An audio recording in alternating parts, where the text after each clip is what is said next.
It was a Wednesday night in the quiet town of Springfield, Ohio, just after 11 p.m. The streets were mostly deserted, save for the occasional late-night worker heading home, or someone like Major Sarah Thompson, who was driving through town after a lengthy meeting at the military base 2 hours away. She was in her government-issued black SUV, the windows slightly tinted, understated yet professional, much like her demeanor. Sarah had been on the road for a while, humming softly to the rhythm of the tires against the pavement, her mind already halfway home. She wasn't speeding or swerving. She was simply driving, adhering to the rules of the road.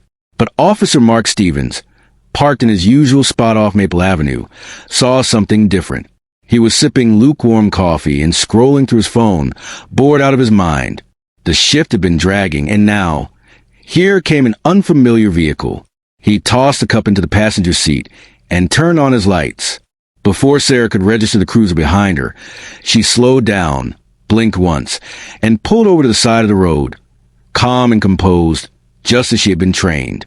The door of the patrol car slammed shut, and she watched in the side mirror as a tall man approached, his hand resting on his holster and a flashlight in the other. He didn't bother with the passenger window. He went straight to hers. License and registration, he demanded, no greeting offered. Sarah kept her hands visible and rolled the window halfway down. "Officer, may I ask why I'm being stopped?" Stevens squinted, shining the light directly into her face. "You were drifting between lanes. Didn't signal. Looked like you might have been under the influence." She raised an eyebrow. "I wasn't." "License and registration," he repeated, louder this time. Sarah didn't argue. She moved slowly, deliberately, reaching into the glove box for her documents. As she handed them over, she added, "That's a government vehicle. I'm a federal employee." Stevens glanced at the ID, his expression unreadable. "Military?" "Yes," she replied, her tone steady. He smirked slightly. "Doesn't mean you're above the law." "I never said I was," she replied, her voice calm. His tone shifted, becoming more aggressive. "Step out of the vehicle for me." Sarah blinked, taken aback. "Excuse me?" "I said step out of the car. I'm conducting a sobriety check." Her jaw clenched, but she remained composed. "On what grounds?" "I've complied. I haven't been drinking. I'd like to know the reason." Stevens took a step closer, his voice low. "You're refusing a lawful order." "No, I'm asking for clarification," she replied, her voice steady. He didn't like that. He opened her door himself. "I need you to exit the vehicle now." That was when she calmly turned on her phone camera and hit record. "Just so we're clear," she said, "this interaction is being documented." For the first time, a flicker of hesitation crossed Stevens' face, but he didn't back down. "Not yet." Sarah stepped out of the vehicle, her posture straight, not defiant but firm. She didn't shout or resist, but the way she carried herself told a different story. Stevens looked at her, really looked, and for the first time, a small voice in the back of his head asked, "What am I dealing with here?" But his ego was louder. He proceeded with the field test, making her walk a straight line under the streetlights as if she were some reckless driver on a Saturday night. She passed perfectly. No slurring, no stumble, no hesitation. Still, he wrote her a citation for failure to maintain lane. Sarah took the ticket without a word, just a look, and got back in her car, driving away into the dark. Stevens had no idea that the ticket would resurface in a courtroom and change everything. He wasn't new to this. 15 years on the force had carved deep lines into his face and thicker ones into his sense of self.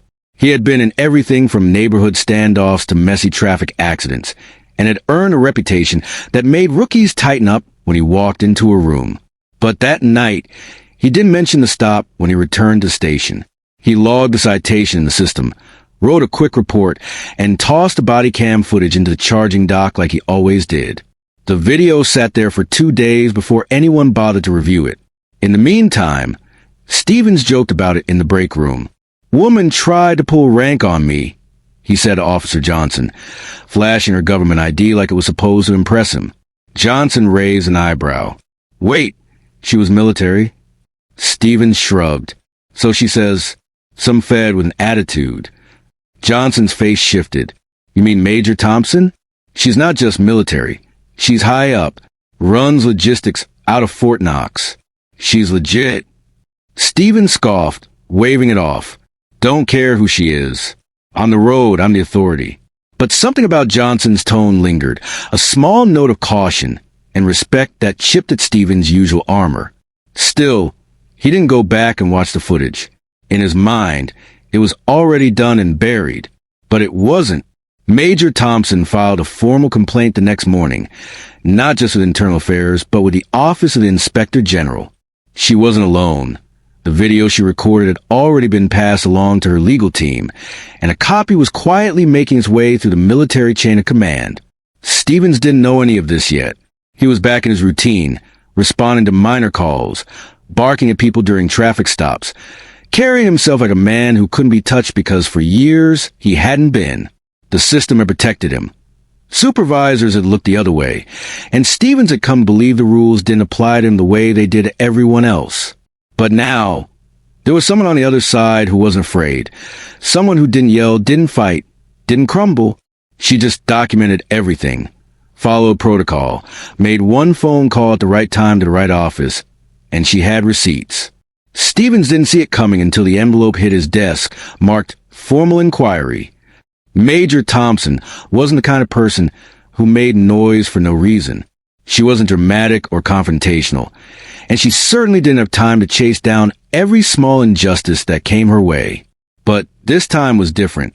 She wasn't just thinking about herself. She was thinking about every young soldier she mentored, every civilian she'd seen mistreated, and every woman who had been forced to swallow their pride just to avoid making things worse. Back at Fort Knox, Sarah sat in her office the morning after the stop, staring at her screen. She had barely slept. Not because she was angry, though she was, but because the whole thing kept replaying in her head. The way he talked to her like she was nothing, the way his hand hovered over his holster, the way he tried to bait her into reacting. She knew the script, knew what could have happened if she hadn't kept her tone even, knew exactly how fast things could go wrong even with the camera rolling. Her aide, Sergeant Daniels, poked his head in. "You good, ma'am?" Sarah looked up, her expression calm but focused. "No, but I'm handling it." He stepped in, closing the door behind him. "I saw the footage. You want me to loop in the base attorney?" "Already done," she replied. Daniels hesitated. "You sure you want to go public with it?" Sarah leaned back. "I'm not looking for headlines. I'm looking for accountability." And she meant it. She had spent her entire career leading with discipline and integrity. Her rank wasn't just something she wore on her shoulder. It was something she earned through years of work and decisions that affected lives. She had commanded convoys across dangerous terrain, coordinated relief efforts after disasters, and been responsible for soldier supplies and security across multiple continents. But none of that had mattered when she was pulled over on a quiet road in Ohio. To Stevens, she was just another suspicious driver who didn't move fast enough when questioned. So Sarah made a few calls. First to JAG, then to the Inspector General's office. She attached the footage, filed a complaint, and didn't embellish or dramatize. She just told the truth, backed by video, and let the facts stand on their own. By the end of the week, the story had started to circulate within military legal circles. It hadn't hit the media yet, but Stevens' name was now attached to an internal investigation. The department's legal counsel had been notified, and Sarah kept working, kept showing up, not mentioning it unless asked. But behind the scenes, she was preparing something else because her lawyer had suggested that the stop might have violated federal policy, considering her government status in the absence of probable cause. If it came to it, they'd go to court. Sarah didn't flinch at that. She welcomed it. But Stephen still didn't believe this would go anywhere, not until he was told to appear in front of a judge. The envelope was thin, nothing flashy, just a plain manila folder with his name typed on the front and a return address from the Springfield Civil Court. Stevens tore it open in the parking lot, half distracted, figuring it was just another traffic summons or departmental memo. But it wasn't. It was a notice to appear. A formal civil rights complaint had been filed. The plaintiff, Major Sarah Thompson. The charge, violation of constitutional rights during a traffic stop, including unlawful detainment, intimidation, and abuse of authority. Stevens stood there for a minute, staring at the paper, then laughed out loud. "No way," he muttered. "No way this sticks." But when he stepped back inside the station, the mood was different. His captain, Officer Reed, called him into the office, the doors shut, blinds pulled.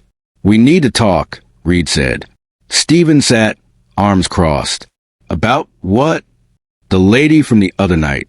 She's trying to play victim." Reed didn't smile. "She's not playing anything. Do you even know who she is?" "I don't care who she is. She got pulled over, acted smug, and now she's mad I didn't kiss her shoes." Reed leaned forward. "She's not just some random motorist. She's a major, a combat veteran. Her record's spotless. Her connections are deep, and she's got the whole thing on tape. From two angles, yours and hers." Stevens scoffed, waving it off. "So what? We just roll over and say sorry because she's got some stripes?" "No, but we don't pretend this is nothing either. You go to court, and if this gets out, and it will, it's going to blow up." Still, Stevens couldn't shake the arrogance. "She didn't even get arrested. I didn't touch her. I was following procedure." "You were on edge, Dan. You escalated. You treated her like a suspect before you even knew who she was." Stevens bit his lip. For once, he didn't have a snappy response. The notice at the court date was set for 3 weeks out. In the meantime, word had spread across the department. Whispers in the locker room. Sideways glances in the hallway. Nobody said anything to his face, but Stevens could feel the shift. He wasn't the wolf anymore. He was bleeding, and the rest could smell it. Back at Fort Knox, Sarah prepared too, but in a different way. She didn't throw press conferences or demand attention. She met quietly with her legal team, reviewed every second of the footage, and outlined her experience in exact detail. She was calm, collected, but relentless. Her lawyer, Delaney Price, sat across the table from her. "You sure you want to do this in court? It's public. It'll follow you." Sarah nodded. "Good. Let it." Price paused. Most people would have let it go. "I've let too much go already," Sarah said. "This isn't just about me." She wasn't looking for a payout. She wanted a public record, a moment that could be referenced. Something that showed power didn't excuse behavior, and that silence wasn't the only option. She wasn't just standing up for herself. She was standing up for every person who'd been talked down to, dismissed, or bullied behind flashing lights and a badge. When the court date finally came, she didn't walk in quietly. She walked in wearing her full-service uniform. Badges, medals, the rank on her chest clear as daylight. She wanted the jury to see her not just as a woman in a car that night, but as a human being who had served her country, respected the law, and expected the same in return. Stevens was already seated when she walked in. He turned, saw the uniform, and his smirk faltered for the first time. But the real test hadn't started yet. When Sarah took the stand, the whole courtroom leaned in. It was packed. Not with reporters, not yet, but with officers from both the local precinct and Fort Knox.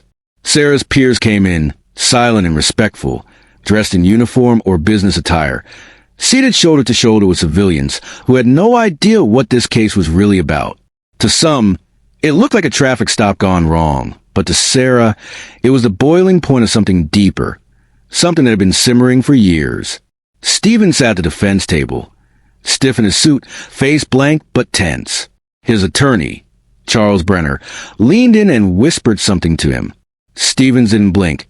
He just kept his eyes on the judge. "Major Thompson, thank you for your service.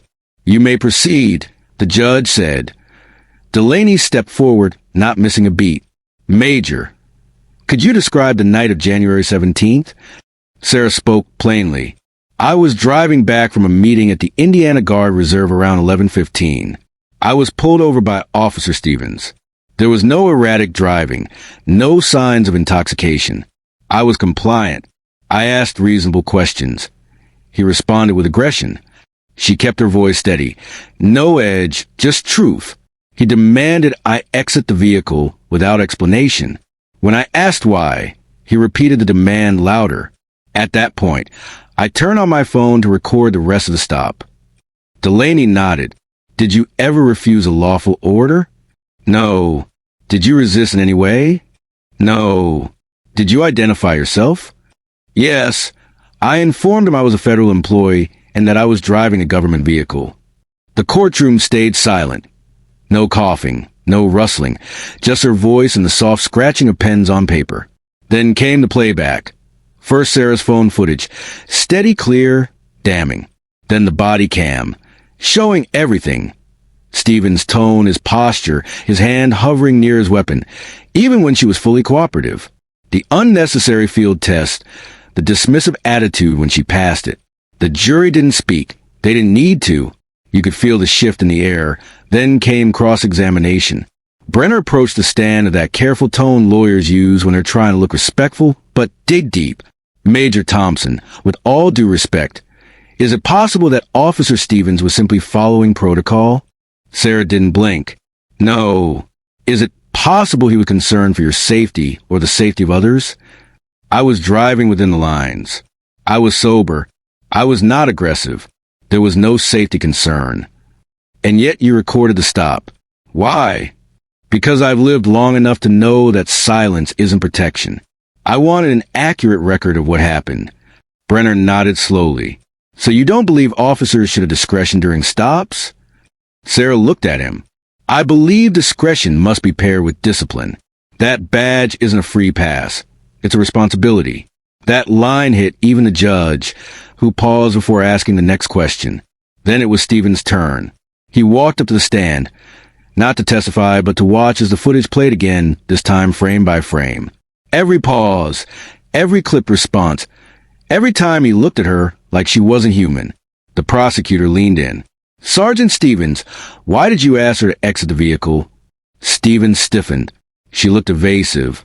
Did she disobey any of your commands? She questioned me. Is that illegal? Stevens hesitated. No. So what made you escalate the stop? No answer. Sergeant Stevens, were you aware she was a major in the U.S. Army? Not at the time. And if you had known, his voice dropped. I probably would have handled it differently. The room went quiet again. There was the truth, or at least a part of it. Not regret, just a slip of honesty. Stevens hadn't seen a person that night. He had seen someone who didn't move fast enough, didn't speak the way he liked, didn't submit. And now, sitting across from her with her rank laid bare, the courtroom could see it too. But the trial wasn't over.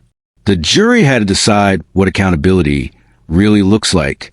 3 days passed before the verdict came in. The courthouse was quieter this time. No military uniforms, no off-duty officers watching from the back, just Sarah, her lawyer, and a few civilians who had followed the case out of curiosity. Stephen sat with his attorney, hands clasped, trying to hold the same blank expression he'd worn through the entire trial. But this time, his jaw moved slightly, like he was grinding his teeth without even knowing it.